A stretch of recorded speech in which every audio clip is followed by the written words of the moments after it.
மாஸ்டருக்கு வணக்கம். அனைத்து சகோதர சகோதரிகளுக்கும் வணக்கம். பாபுஜி மாஸ்டர்னுடைய சகஜ மார்க்க தத்துவம் இந்த புத்தகத்தில் 3வது அத்தியாயம் அறிவும் அதன் தன்மையும். இதில் மாஸ்டர் அறியாமை, அறிவு, ஞானம் இதை 3 பற்றின விளக்கங்களையும் கொடுத்துருக்காங்க. இப்போ ஃபஸ்ட்டு அறியாமை. அறியாமைங்கிறது என்ன? இப்போ நம்மளுடைய கண்கள் அப்படின்னு எடுத்துக்கும்போது கண்கள் எல்லாத்தையுமே பார்க்குது. ஆனால் அந்த கண்களால் அதை தன்னையே பார்த்துக்க முடியல. அதே மாதிரி மூக்கால எல்லாத்தையுமே நுகர முடியுது. ஆனால் அதனால தன்னையே நுகர முடியறதில்ல. காதுகளால் எல்லாத்தையும் கேட்க முடிஞ்சாலும் அதால் தன்னையே கேட்டுக்க முடியறதில்ல. இப்போ இதுதான் அறியாமை அப்படின்னு சொல்லப்படுறது. இந்த அறியாமையை நீக்கிறதுக்கு நாம் என்ன பண்ணுறோம்? செயற்கையாக ஒரு கண்ணாடியினுடைய உதவியை தேடுறோம். அந்த கண்ணாடியில் நம்மளை நாமளே பார்த்துக்கும் போது நம்ம கண் எப்படி இருக்கு, காது எப்படி இருக்கு, மூக்கு எப்படி இருக்கு, நம்மளோட உடம்பு எப்படி இருக்கு, இதை எல்லாத்த பற்றின அறிவும் நமக்கு கிடைக்குது. இங்கே ஒரு மனநிறைவும் ஏற்படுது. அப்போ இத்தனை காலமா, அதாவது கண்ணாடியில் நம்மளை நாமளே பார்த்துக்கிறதுக்கு முன்னாடி நாம எப்படி இருப்போம் அப்படிங்கிற அந்த ஒரு சங்கிலி தொடர் மாதிரி நம்ம மனதில் கேள்விகள் வரும் இல்லையா? அந்த கேள்விகள் எல்லாமே கண்ணாடியை பார்த்து நம்ம உருவத்தை நாம தெரிஞ்சுக்கிட்ட பின்னாடி அது எல்லாமே நின்றுது. அப்போ ஒரு விஷயத்த பத்தி தெரியாமையே இருக்கிறது அறியாமை. அந்த விஷயத்தை தெரிஞ்சுக்கிறதுக்காக நாம அறிவினுடைய துணையை தேடுறோம். அப்படி தேடி அதை பத்தி தெரிஞ்சுக்கும் போது நமக்குள்ள ஒரு மனநிறைவு கிடைக்குது. ஒரு விஷயத்த பத்தி ஒருத்தங்களுக்கு தெரியவே இல்லை அப்படிங்கறதுனால அவங்களுக்கு அறிவே இல்லை அப்படிங்கிறது அர்த்தம் கிடையாது. இப்ப நமக்கு பசிக்குது, சாப்பிட்றதுக்கு எதுவுமே இல்லை, ஆனா அதுக்காக சாப்பாட்டை பத்தியே தெரியாது அப்படிங்கிறது அர்த்தம் இல்லை. அதே மாதிரி அறியாமையில இருக்கிறவங்களுக்கு, அதாவது ஒரு விஷயத்த பத்தி எதுவும் தெரியாம இருக்கிறவங்களுக்கு அந்த விஷயத்த பத்தி அறிவு இல்லைன்னாலும் அந்த அறிவை பெறறதுக்கான, அதாவது அந்த விஷயத்த பத்தி தெரிஞ்சுக்கிறதுக்கான திறன் அவங்க கிட்ட இருக்கு. இப்ப என்னன்னா, அதை தெரிஞ்சுக்கிறதுக்கான விருப்பம் இல்லை. அந்த ஆர்வமும் விருப்பமும் இல்லாம அதை பத்தி தெரியாம இருக்கிறவங்கள தான் மாஸ்டர் இங்க அறியாமை நிலையில இருக்கிறவங்க அப்படின்னு சொல்றாங்க. அப்போ அறியாமை நிலையில இருக்கிறவங்களுக்கு எதுவுமே தெரியல அப்படிங்கறது பொருள் கிடையாது. அறிவை பெறுவதற்கான விருப்பம் அவங்க கிட்ட இல்ல அப்படிங்கிறது தான் அதனுடைய அர்த்தம். இப்ப அடுத்தது, அந்த விருப்பம் வரும்போது, இத பத்தி நாம தெரிஞ்சுக்கணுங்கிற ஒரு எண்ணம் மனதுக்குள்ள வரும்போது அறிவும் வர ஆரம்பிக்குது. அறிவுன்னா என்ன? அந்த குறிப்பிட்ட விஷயத்த பத்தி யோசிக்கிறது, அதை பத்தி நல்லா ஆழ்ந்து சிந்திக்கிறது, அதை வெளிப்படுத்துறது, இதுதான் அறிவுன்னு சொல்லப்படுறது. அதாவது அறிவுங்கிறது விஷயங்களை வேறுபடுத்தி பார்க்கறதுக்கும் எது நல்லது கெட்டதுங்கிறத பாகுபடுத்தி பார்க்கறதுக்கும் நமக்கு உதவி பண்ணுது. நம்மளுடைய இதயம் குழப்பத்துல இருக்கும் போதுதான் நிறைய எண்ணங்கள் வருது. அந்த குழப்பத்தை தெளிவுபடுத்துறதுக்கு தான் அறிவு நமக்கு உதவி பண்ணுது. இப்போ இந்த அறிவுங்கிறது உடல் சார்ந்த அறிவு, மனம் சார்ந்த அறிவு, உலகியல் சார்ந்த அறிவு, ஆன்மீகம் சார்ந்த அறிவு, இந்த மாதிரி பல வகையில வெளிப்படுது. அப்போ ஒண்ணுமே தெரியாம இருக்கிறது அறியாமை, அதாவது தெரிஞ்சுக்கிறதுக்கான விருப்பம் இல்லாம இருக்கிறது. அந்த விருப்பம் அதை பத்தி தெரிஞ்சுக்கிறது தான் அறிவு. இப்போ அடுத்தது ஞானம். அறிவினுடைய முடிவு தான் ஞானம் அப்படின்னு சொல்றாங்க. ஆன்மீகத்தை பொறுத்த மட்டும் அறிவுங்கிறது ஒரு எல்லை வரைக்கும் தான். ஆன்மீக பாதையில போகிற வரைக்கும், அதை பத்தி தெரிஞ்சுக்கிற வரைக்கும் அறிவுங்கிற விஷயத்த பயன்படுத்திட்டு ஒரு கட்டத்துக்கு மேல அந்த அறிவை எடுத்து மூட்டை கட்டி வச்சுட்டு பயிற்சியில இறங்குறது. நாம அந்த அறிவை வச்சு என்னென்ன விஷயங்கள் எல்லாம் தெரிஞ்சுக்கிட்டோமோ அதை எல்லாத்தையுமே பயிற்சி பண்ணி பாக்குறது. அந்த பயிற்சியில கிடைக்கிற அனுபவங்கள், அந்த அனுபவத்தினுடைய வெளிப்பாடுகள், அதுதான் ஞானம் அப்படின்னு சொல்றாங்க. ஒரு மனிதன் என்ன நினைக்கிறான்? துன்பங்கள் எல்லாமே நம்மளை விட்டு போகணும், உயர்ந்த பேரானந்தத்தை அனுபவிக்கணும் அப்படின்னு சொல்லிட்டு நினைக்கிறான். இதுதான் மனித வாழ்க்கையினுடைய லட்சியம் அப்படின்னு மறைநூல்கள் சொல்லுது. அப்போ அறிவை பெறது அப்படிங்கிறது நம்மளுடைய லட்சியம் கிடையாது. அது முடிவோ நோக்கமோ கிடையாது. நம்மளுடைய லட்சியம் நோக்கம் என்ன? நிம்மதி, குதூகலம், உற்சாகம், மகிழ்ச்சி, பேரானந்தம், இதை எல்லாத்தையுமே அனுபவத்துல உணர்றது. இந்த பேரானந்த நிலைங்கிறது எப்ப ஏற்படுது? அறிவை கடந்து அனுபவத்துல உணரும் போதுதான் கிடைக்குது. இததான் மாஸ்டர் சொல்றாங்க, அறிவினுடைய முடிவே மகிழ்ச்சி மற்றும் பேரானந்தம். வெறுமன அறிவை மட்டுமே வச்சுக்கிறதுனால, அதாவது எல்லா விஷயத்தையுமே தெரிஞ்சு வச்சுக்கிறதுனால நமக்கு எந்த நன்மையுமே கிடைச்சிட போறது இல்ல. அந்த அறிவின் மூலமா மட்டும் நிறைய தவறுகள் ஏற்படுறதுக்கும் சரியான புரிதல் ஏற்படாம இருக்கிறதுக்கும் தான் சாத்தியக்கூறுகள் நிறைய இருக்கு. இந்த அறிவை மட்டுமே பயன்படுத்தி பேசிக்கிட்டே இருக்கிறவங்கள, இந்த மாதிரி வகையினரை ஒன்றுமே இல்லாத பித்தளை பாத்திரம் சத்தம் எழுப்புற மாதிரி, அவங்க வெறும் பேச்சாளர்களா மட்டுமே இருக்கிறாங்க. புத்தகங்களை படிக்கிறதும் மற்றவங்களுடைய உரைகளை கருத்துக்களை கேட்டு அந்த குறிப்புகளை எடுத்துக்கிட்டு இந்த மாதிரி அவங்களுக்கு கிடைச்ச அறிவை கிளைப்பிள்ளை மாதிரி திரும்ப திரும்ப சொல்லி அது தங்களுடைய சொந்த அறிவு அப்படின்னு சொல்லி காட்டிக்கிறாங்க. அவங்க வெறும் போதனையாளர்கள் தான். ஆனா ஞானம் அப்படிங்கிறது அதை பயிற்சி பண்ணி அனுபவிக்கிறது. ஒரு கண நேரமாகவது அதை தக்க வச்சுக்கிறது. அந்த அனுபவத்தை அதை தக்க வச்சுக்கிட்டு அதுக்கு ஏத்த மாதிரி வாழ்ந்து காமிக்கிறது. இதுதான் உண்மையான அறிவு, யதார்த்தமான ஞானம் அப்படின்னு மாஸ்டர் சொல்றாங்க. அறிவாளிகள், அதாவது அறிவை பயன்படுத்துறவங்க கடிகாரத்தினுடைய ஊசல் குண்டு மாதிரி அப்படின்னு சொல்லி மாஸ்டர் சொல்றாங்க. அவங்க தேவைக்கு ஏத்த மாதிரி இடம் மாறிக்கிட்டே இருப்பாங்க. ஒரு சரியான மன அமைதி, மன இயல்பு அவங்க கிட்ட நிலையா இருக்காது. அப்பப்ப படிக்கிற விஷயங்களுக்கு ஏத்த மாதிரி அவங்கள தங்களை மாத்திக்கிட்டே இருப்பாங்க. இந்த மாதிரி இருக்கிறவங்க, அதாவது இந்த மாதிரி இருக்கிறவங்கள விட அறியாமையில இருக்கிறவங்க, அதாவது எதுவுமே தெரியாம இருக்கிறவங்க எவ்வளவோ மேலு அப்படின்னு சொல்றாங்க. உச்சகட்ட பேரானந்தம், அளவற்ற இன்பம், இதை எல்லாத்தையுமே கடந்த நிலை, இத அனுபவத்துல உணர்றது, அதுதான் உண்மையான ஞானம்னு சொல்லப்படுறது. அதுக்காக அறிவுங்கிறதே வேண்டாமா அப்படின்றது கிடையாது. நிச்சயமா அறிவினுடைய துணைங்கிறது அவசியமானதுதான். ஏன்னா அதை பத்தின அறிவு இல்லை அப்படின்னா இந்த விஷயங்கள் எல்லாம் கற்பனை கூட செஞ்சு பார்க்க முடியாது. இதை புரிஞ்சுக்கிறதும் ரொம்ப கஷ்டம். அப்போ எல்லாத்தையுமே தெரிஞ்சுக்கிட்டு ஒரு கட்டத்துல அந்த அறிவை நிறுத்தி வச்சுட்டு பயிற்சி பண்ணுங்க. அந்த பயிற்சியின் மூலமா கிடைக்கக்கூடிய அனுபவங்கள், அந்த அனுபவத்துலதான் ஞானம்ங்கிறது வெளிப்படுது அப்படிங்கறத மாஸ்டர் சொல்றாங்க. அப்போ பயிற்சியின் மூலமாகவும் பற்றற்ற தன்மையை நமக்குள்ள உருவாக்கிக்கிறதின் மூலமாகவும் நம்மளுடைய இதயம் சுத்திகரிக்கப்பட்டு இதயத்துல இருக்கக்கூடிய உள்நிலை, அந்த உள்நிலையோட நாம ஒன்றுபடும் போது நமக்கான உண்மையான வாழ்க்கை ஆரம்பமாகுது. இந்த அறியாமை, அறிவு, ஞானம் இதை புரிஞ்சுக்கிறதுக்காக ஒரு சின்ன உதாரணம் எடுத்து பார்க்கலாம். இப்போ கடற்கரை இருக்கு, அதாவது கடற்கரை அப்படிங்கிற ஒண்ணு இருக்குங்கிறது நமக்கு தெரியும். ஆனா அந்த கடற்கரையை பத்தி நமக்கு எதுவுமே தெரியாது. அங்க என்ன இருக்கும், எப்படி போகணும், இந்த மாதிரி எதுவுமே நமக்கு தெரியாது. இதுதான் முதல்ல சொல்லப்படுற அறியாமை நிலை. ஏன்னா அதை பத்தின தெரிஞ்சுக்கிறதுக்கான விருப்பமும் ஆர்வமும் நம்ம கிட்ட இல்ல. இப்போ இந்த கட்டத்துல இருக்கும்போது யாரோ ஒருத்தர் அந்த கடற்கரைக்கு போகிறாரு. அவர் வீட்டுல கிளம்புனதுல இருந்து கடற்கரைக்கு போய் சேர்ந்தது, அந்த கடற்கரை மணல்ல நடக்கிறது, தண்ணி கிட்ட நெருங்கிறது, கடற்கரைக்கு உள்ள போகிறது, அதனுடைய அடி ஆழம் வரைக்கும் போகிறது, இதை எல்லாத்த பத்தியும் அவர் நேரா போய் அனுபவிச்சு அதனுடைய உணர்வுகள், தன்மைகள், அது எப்படி எப்படியெல்லாம் இருக்கும், எப்படி போகணும், ஓரொரு கட்டத்திலையும் நமக்கு என்னென்ன மாதிரியான ஒரு உணர்வுகள்லாம் வெளிப்படுது, இதை எல்லாத்த பத்தியுமே அவர் நேரா போய் அனுபவிச்சு உணர்ந்து நமக்கு ஒரு புத்தகமாக வெளிப்படுத்தி இருக்கிறாரு. இப்போ நாம என்ன பண்றோம், அந்த புத்தகத்தை வாங்கி படிக்கிறோம். அவர் அனுபவிச்சு உணர்ந்து சொன்ன விஷயங்கள் எல்லாத்தையுமே நம்மளுடைய அறிவுல நாம ஏத்திக்கிறோம். இதை எல்லாத்தையும் நாம படிச்சு தெரிஞ்சுக்கும் போது நமக்கு கண்டிப்பா அறிவு வளருது. அதை வச்சு மட்டுமே நாம மத்த எல்லார்கிட்டயுமே அந்த விஷயத்த பகிர்ந்துக்கிறோம்.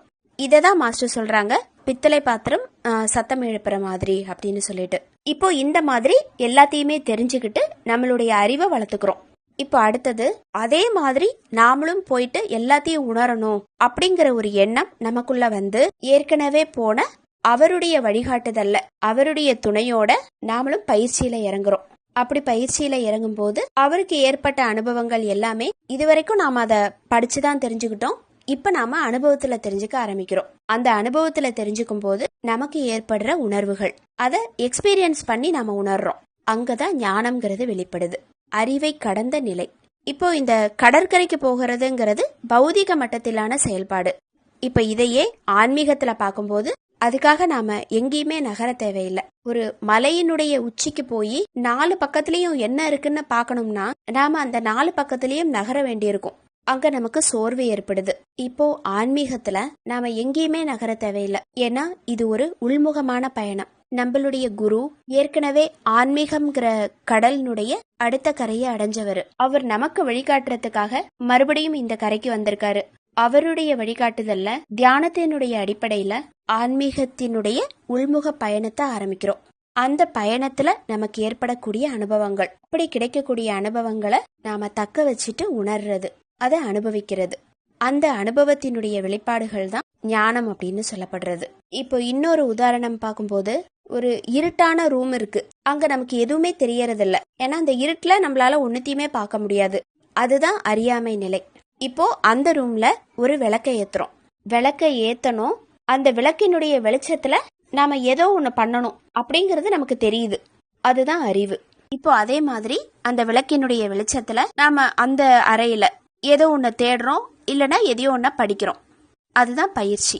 அந்த பயிற்சியில கிடைக்கக்கூடிய அனுபவம், அந்த அனுபவத்தின் மூலமா நாம உணரக்கூடியது. இதுதான் ஞானம் அப்படின்னு சொல்றாங்க. இப்ப பொதுவா ஞானம் அப்படிங்கிற பதம் ஆரம்பத்துல அறிவுங்கிற அர்த்தத்தை தான் குறிக்குது.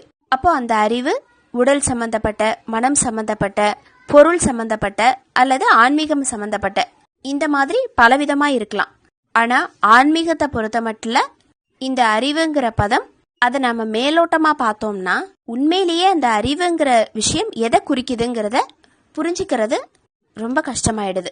ஏன்னா ஆன்மீகத்தை பொறுத்த வரைக்கும் அடிமட்ட நிலையிலிருந்து, அதாவது ஒரு விஷயத்தை புரிஞ்சுக்கிறதுல இருந்து ஆரம்பிச்சு அந்த விஷயத்தினுடைய எல்லை வரைக்கும், உயர்ந்த நிலை வரைக்கும் எல்லா விஷயங்களுமே அதுக்குள்ள அடங்கி இருக்கு அந்த அறிவுங்கிற பதத்துல.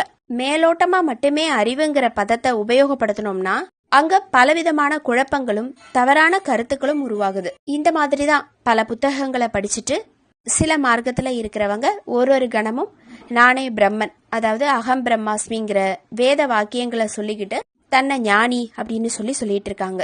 அத மக்களும் கேட்டுட்டு அப்படி சொல்றவனுடைய உள்ளார்ந்த மனநிலை எப்படி இருக்குங்கிறத பத்தி யோசிக்காம இதை எல்லாத்தையுமே அவங்க சொல்றாங்கிறதுனால அவங்கள ஞானின்னு சொல்லி மக்கள் ஏத்துக்கிறாங்க. இதை மாஸ்டர் இங்க சொல்லிட்டு, உண்மையிலேயே ஞானம்ங்கிற பதம் எதை குறிக்குது அப்படின்னா, ஒரு அபியாசி, அதாவது பயிற்சி பண்றவங்க, அவங்க தன்னுடைய ஆன்மீக பயணத்துல உள்ளார்ந்து போகும்போது அவங்க கடந்து செல்லக்கூடிய பலவிதமான ஆன்மீக நிலைகள், அந்த நிலைகள்ல அவங்களுக்கு ஏற்படக்கூடிய அனுபவங்கள், இதுதான் ஞானம்னு சொல்லப்படுறது. ஏன்னா அவங்க அந்த ஆன்மீக பயணத்துல பல முடிச்சுகள், அதாவது 13 முடிச்சுகள்னு சொல்லப்படுற கிரந்திகள், இதை எல்லாத்தையுமே கடந்து அவங்க போகிறாங்க. ஓரொரு முடிச்சுகளையும் கடந்து போகும்போது அவங்களுக்கு பலவிதமான உணர்வுகள், தன்மைகள், இது எல்லாமே வெளிப்படுது. அதை அனுபவத்துல உணரும் போது ஒரு கட்டத்திலயுமே அவங்க ஞானியா வெளிப்படுறாங்க. அப்போ ஒரு முடிச்சிலும் அவங்களுக்கு வெளிப்படக்கூடிய நிலை, அதை உணர்றதுதான் உண்மையிலேயே ஞானம்னு சொல்லப்படுறது. ஆன்மீக பயணத்துல கணக்கிலடங்காத முடிச்சுகள் இருக்கு. ஒவ்வொரு அபியாசியும் அவங்களுடைய தனிப்பட்ட வளர்ச்சிக்கு ஏத்த மாதிரி, அதாவது அவங்களுடைய உணரக்கூடிய திறனுக்கு ஏத்த மாதிரி அவங்களுக்கான ஞானமும் வேறுபடுது. ஏன்னா எல்லாருக்குமே ஒரே மாதிரியான அனுபவங்கள் கிடைக்கிறது இல்ல. அப்போ ஒருத்தர் அடைஞ்சிருக்கக்கூடிய ஆன்மீகத்தினுடைய முன்னேற்றம், அந்த நிலையை பொறுத்துதான் அவங்க ஞானியா சொல்லப்படுறாங்க. அப்படி இல்லாம அறிவை வச்சு கிடையாது. இததான் மாஸ்டர் குறிப்பிட்டிருக்காங்க. ஆன்மீக பயணத்துல ஒரு நிலைக்குள்ளேயும் நாம போகும்போது அந்த தன்மைய முழுவதுமா உணர்ந்து அதற்கான விளைவுகளை உள்ள ஈர்த்துக்கிட்டு அந்த நிலையோட ஐக்கியமாகிறது. இங்கதான் நமக்கு ஞான ஒளி கிடைக்குது. அப்படி கிடைக்கும் போது நமக்கு கிடைக்கக்கூடிய அந்த நிலைய நாம மேலும் உள்ள வளர்த்துக்கிட்டு அந்த உணர்வோட ஐக்கியமாகும் போது அதை பத்தின எல்லா விஷயங்களுமே நமக்கு தெரிய வருது. அப்போ எந்த நிலை வரைக்கும் நாம போகிறோமோ அது வரைக்கும் ஞானியா சொல்லப்படுறது. அதாவது அது வரைக்கும் தான் ஞானி அப்படின்னு சொல்றாங்க. இப்ப உதாரணத்துக்கு முதல் முடிச்சு வரைக்கும் நாம போகிறோம்னா, முதல் முடிச்சுல நமக்கு பலவிதமான அனுபவங்கள் கிடைக்க பெறுது. எந்தெந்த அனுபவங்கள் கிடைச்சு நாம உணர்றோமோ அது வரைக்கும் தான் நாம ஞானி. இததான் மாஸ்டர் சொல்றாங்க. அப்படி இல்லாம என்ன சக்தியை மட்டுமே உபயோகப்படுத்தி பயிற்சி பண்ணாம உணராம நமக்கு அதை பத்தின அறிவு மட்டும் கிடைக்கணும்னு சொல்லி முயற்சி பண்ணோம்னா அது இயற்கையானதா இருக்கிறது இல்ல, செயற்கையானதாகவும் உண்மை இல்லாததாகவும் போலியானதாகவும் தான் இருக்கு. அப்போ ஆன்மீக பயணத்துல ஒரு நிலையிலையும் ஐக்கியம் அடைகிறது, அதை நமதாக்கிக்கிறது. இதுதான் உண்மையான அறிவு, உண்மையான ஞானம். இந்த பயணத்தினுடைய இறுதி நிலைன்னு சொல்லப்படுறது பரம்பொருளோட ஐக்கியமாகிறது. அதை நோக்கிதான் நாம இந்த பயணத்தையே செஞ்சுட்டு இருக்கோம். அப்போ இதுல நமக்கு கிடைக்கிற ஒரு அனுபவங்களுமே அந்த நிலையை தான் நமக்கு வெளிப்படுத்துது. அதாவது பரம்பொருளை தேடுறதுக்கான ஒரு ஏக்கத்தை நமக்குள்ள உண்டு பண்ணுது. இததான் மாஸ்டர் சொல்றாங்க, ஆன்மீக பயணத்துல நமக்கு கிடைக்கக்கூடிய ஒரு அனுபவங்களுமே குதிரைக்கு முன்னாடி காமிக்கிற புல்லு மாதிரி அப்படின்னுட்டு நம்மள அடுத்த கட்டத்துக்கு நகர்த்துது, முன்னோக்கி கூட்டிட்டு போகுது. அப்போ அனுபவங்கள், அதை உணர்றது, உள்ளீர்த்துக்கிறது, அந்த நிலைகளோட ஐக்கியமாகிறது. இதுதான் நம்மள அடுத்தடுத்த கட்டத்திற்கு முன்னேற்றி அழைச்சிட்டு போகுது அப்படிங்கறத சொல்றாங்க. இப்போ அறியாமை, அறிவு, இது ரெண்டுமே ஒரு பொருளினுடைய இரண்டு முனைகள் அப்படின்னு சொல்றாங்க. ஒரு குறிப்பிட்ட காலம் வரைக்கும் அறியாமை, அதாவது அதை பத்தி நம்ம தெரிஞ்சுக்காம இருக்கோம். அப்படி தெரிஞ்சுக்க ஆரம்பிக்கும் போது அறிவு வருது. காந்தத்தினுடைய ரெண்டு துருவங்கள் மாதிரி இது. முதல்ல அறிவுன்னு சொல்லப்படுற வித்யா, அதற்கு முன்னாடி அறியாமைன்னு சொல்லப்படுற அவித்யா. இதுல ஒண்ணு இல்லாம இன்னொன்னு கிடையாது. ஏன்னா அறியாமையில இருந்து தான் அறிவு வருது. அறிவை கடந்துதான் அறியாமை நிலைக்கு போகிறோம். அந்த அறியாமை நிலைங்கிறது, அறிவு எல்லாமே நமக்கு கிடைச்ச பின்னாடி, அனுபவத்துல நாம உணர்ந்த பின்னாடி எதுவுமே தெரியாத நிலையில இருக்கிறது. அதுதான் உண்மையான அறியாமை நிலை. அறிவுங்கிற திரை கிழிக்கப்படும் போது அந்த அறியாமை நிலை ஏற்படுது. இப்போ அந்த அறிவு, அறியாமை, இந்த ரெண்டு திரைகளுமே கிழிக்கப்படும் போதுதான் உண்மையான பேரானது நிலையும் ஏற்படுது. அந்த அறியாமை நிலையில தான் ஆரம்பத்துல இருக்கிற அறியாமை நிலையும் அதற்கு பின்னாடி வரக்கூடிய அறிவு நிலை, இது எல்லாமே சேர்ந்திருக்கு. ஏன்னா அந்த அறியாமை நிலை எல்லாத்தையுமே கடந்த ஒரு நிலை. அதுதான் தம்னு சொல்லப்படுற நிலை. அவித்யான்னு சொல்லக்கூடிய அறியாமை, வித்யான்னு சொல்லக்கூடிய அறிவு, இது ரெண்டுமே இல்லாத மெய்யுணர்வு நிலை. அப்படி அந்த நிலையில என்னதான் இருக்கு அப்படின்னு சொல்லி கேட்டா, அது ஒரு பூரணமான செயலற்ற நிலை, எதுவுமே இல்லாத ஒரு நிலை. அத பூரணமான அறிவற்ற தன்மை அப்படின்னு சொல்றாங்க. இப்படி எதுவும் கூட சொல்ல முடியாது. ஏன்னா இந்த வார்த்தைகள்ல கூட கடினத்தன்மை இருக்கு. பிறந்த குழந்தையினுடைய நிலை மாதிரி இது வேணா ஓரளவுக்கு பொருத்தமா இருக்கலாம் அப்படின்னு சொல்றாங்க.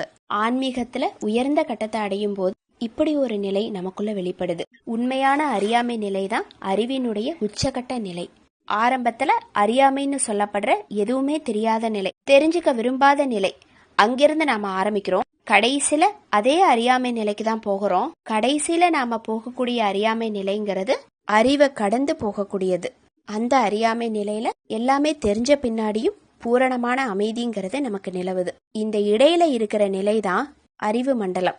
எல்லாத்தையுமே தெரிஞ்சுக்கிறதுக்காக நாம எடுக்கிற செயல்பாடுகள். அப்போ கடைசியா அறியாமை நிலைக்கு போன பின்னாடி அந்த அறியாமை நிலையும் நம்மளை விட்டு போகும்போது கிடைக்கக்கூடியத அறிவுன்னு சொல்லலாமா அப்படின்னு கேட்டா, நம்மளுடைய சுயத்தை கடந்த பின்னாடி, அதாவது சுயத்திற்கு அப்பால் இருக்கக்கூடியத அதை உணர்றதுதான் உண்மையான அறிவு அப்படின்னு சொல்றாங்க.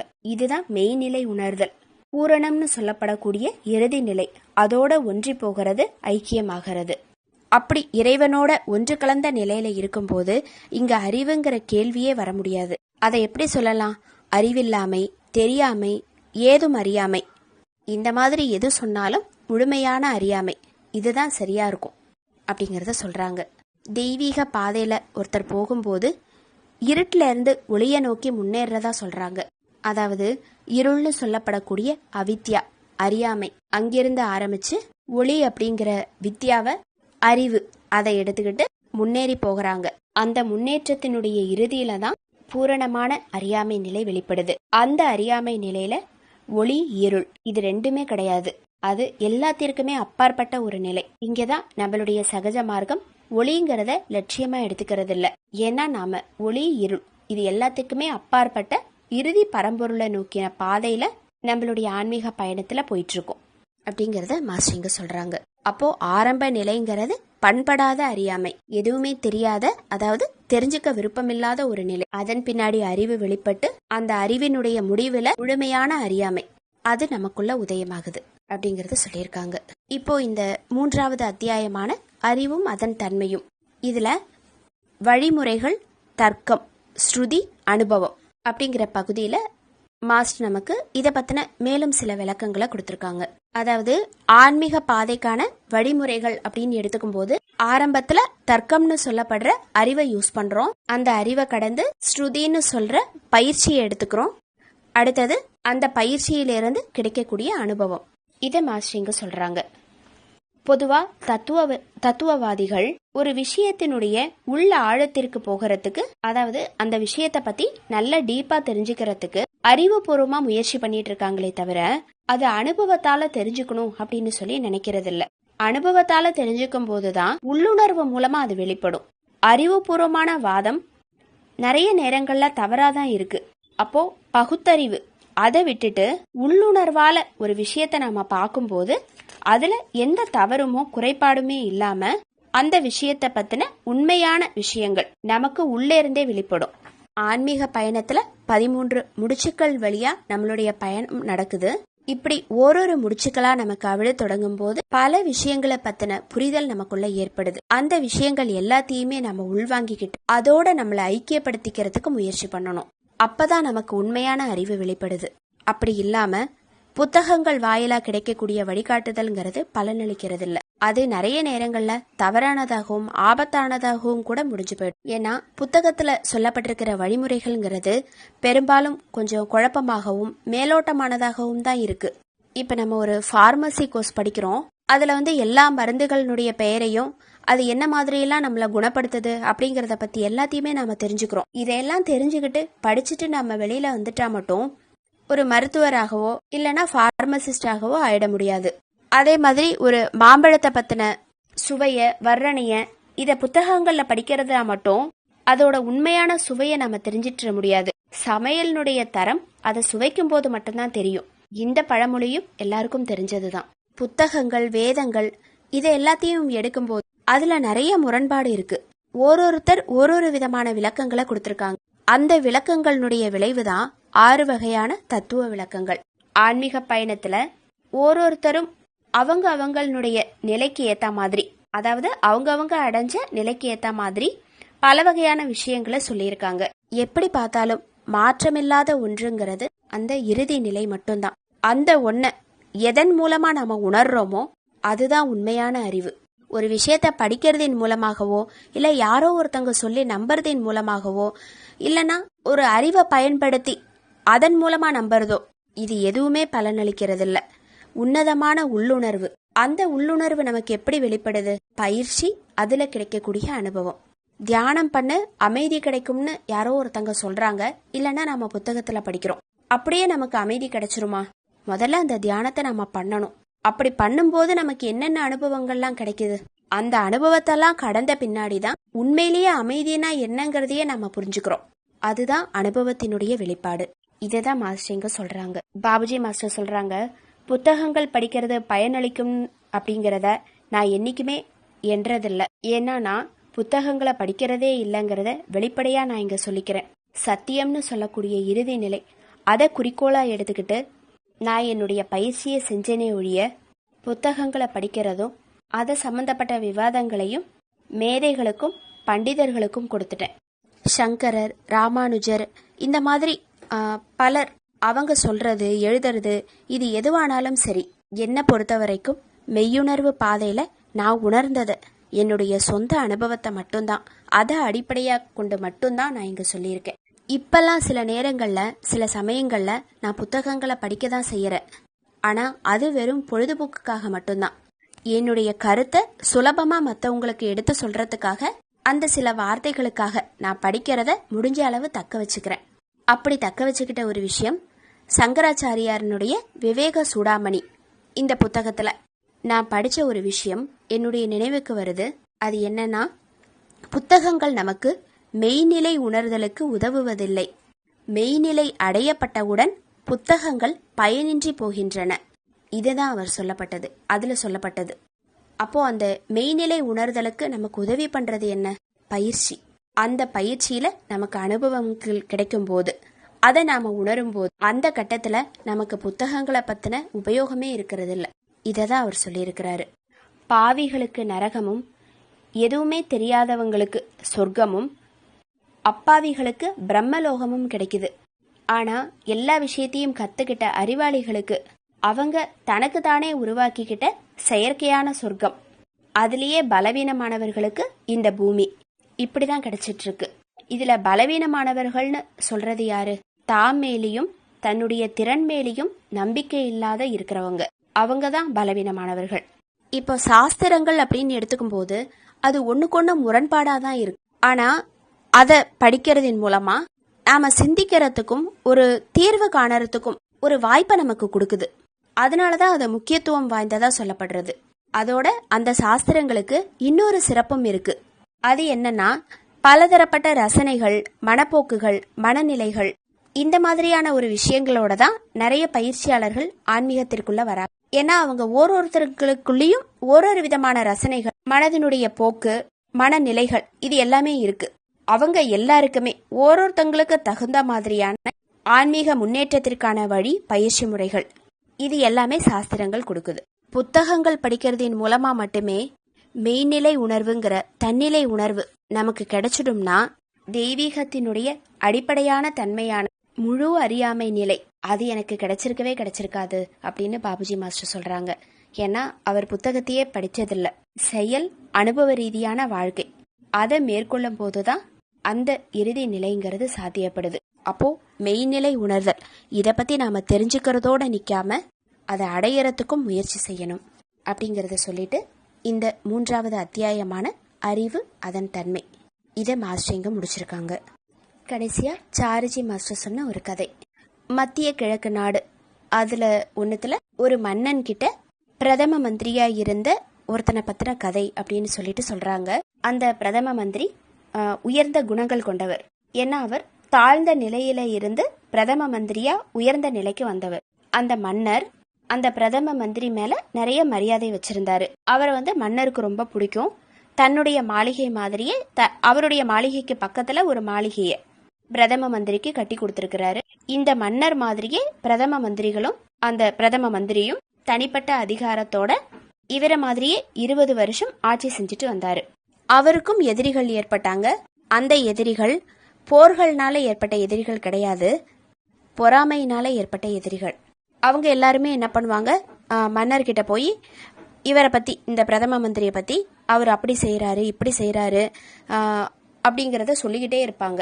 அப்படி ஒரு கட்டத்துல அந்த பிரதம மந்திரியை பத்தி இவங்க மன்னர்கிட்ட ஒரு விஷயத்த சொல்றாங்க. அது என்ன அப்படின்னா, அவர் எப்பவுமே ஒரு அறையை பூட்டியே வச்சிருக்கிறாரு. அதுக்குள்ள என்ன இருக்குங்கிறதே தெரியல. நம்ம எல்லாருக்குமே காமிக்கிறதுக்கு அவர் பயப்படுறாரு. அவர் அந்த அறையை ரகசியமாவே வச்சிட்டு இருக்கிறாரு. இந்த ஒரு விஷயத்த தெரிஞ்சுட்டு மன்னர்கிட்ட சொல்லிக்கிட்டே இருக்காங்க. இது ஒரு நாள் 2 நாள் கிடையாது, 20 வருடங்கள் மன்னருடைய மனதுல சொல்லிக்கிட்டே இருந்து இந்த விதைய விதைச்சர்றாங்க. அப்போ ஒரு நாள் மன்னருக்கே பொறுக்க முடியாம அந்த அறையை அவர் பார்த்தணும்னு சொல்லி முடிவு பண்றாரு. ஏன்னா அவருக்குள்ளேயும் ஒரு சந்தேகம் வந்துருச்சு, நெருப்பு இல்லாம புகையாது அப்படிங்கிற மாதிரி அந்த அறைக்குள்ள என்னதான் இருக்குங்கிறத நாம தெரிஞ்சுக்கணும்னு முடிவு பண்ணி அவர்கிட்ட வராரு. அப்படி வந்தவர் தானே அந்த அறையை திறந்து பார்க்கணும்னு முடிவு பண்ணிட்டு அந்த அறையையும் திறந்துடுறாரு. அந்த அறை நல்லா ஒழுங்கா எந்த குப்பையுமே இல்லாம ரொம்ப அழகா இருந்தது. அந்த அறையினுடைய ஒரு மூலையில ஒரு சின்ன கதவை பாக்குறாரு. அதற்குரிய சாவி அவர்கிட்ட இல்ல. அப்போ இதுக்குள்ளதான் எல்லாத்தையும் மறைச்சு வச்சிருக்காரு அப்படின்னு சொல்லி கேட்டு அந்த பிரதம மந்திரி கிட்ட போய் அவரை கைது பண்ணி தான் முன்னாடி அழைச்சிட்டு வராரு. அழைச்சிட்டு வந்து, நான் உன்னை கைது செய்ய போறேன், உன்னுடைய தலையை வெட்ட போறேன், இந்த அறையினுடைய சாவி எங்க அப்படின்னு சொல்லி கேட்கிறாரு.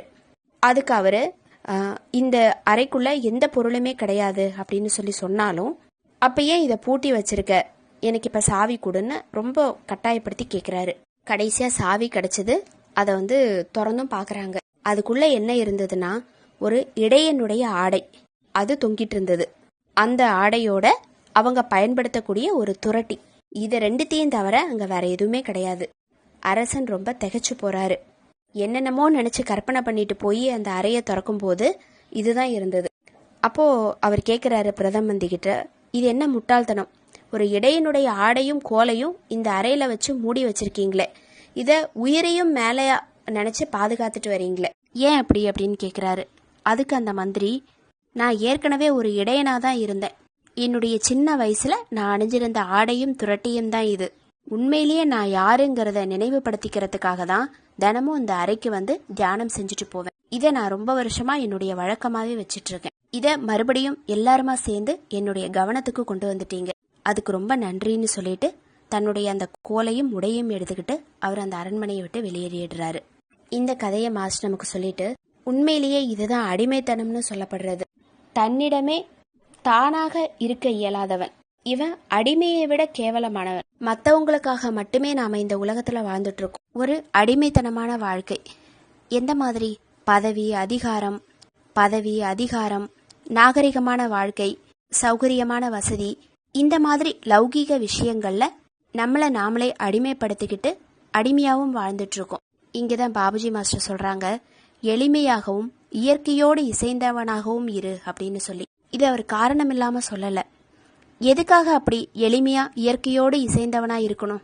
ஏன்னா காலப்போக்கில் ஒரு நாள் நீங்க இந்த வசதிகள் எல்லாத்தையுமே விட்டுட்டு இந்த மாதிரி ஆடம்பரங்கள் எல்லாத்தையுமே அடையறதுக்கு முன்னாடி நீங்க எப்படி இருந்தீங்களோ அந்த எளிமையான வாழ்க்கைக்கு நீங்க திரும்பும் போது நிம்மதியா இருக்கிறதுக்கு உங்களால முடியணும் அப்படிங்கிறதுக்காக தான். அப்போ எல்லாத்தையுமே அனுபவிச்சுட்டு அதுல ஒரு பற்றுதல் இல்லாத வாழ்க்கையை வாழறது, அந்த எளிமைங்கிறது நமக்கு உள்ளேர்ந்து வரக்கூடிய ஒண்ணு. எதுலேயும் ஒரு ஈடுபாடு இல்லாத பற்றில்லாத வாழ்க்கை, இயற்கையோடு இணைந்த வாழ்க்கை, அதுதான் நமக்கு நிரந்தரத்தையும் கொடுக்கும் அப்படிங்கறத சொல்றாங்க.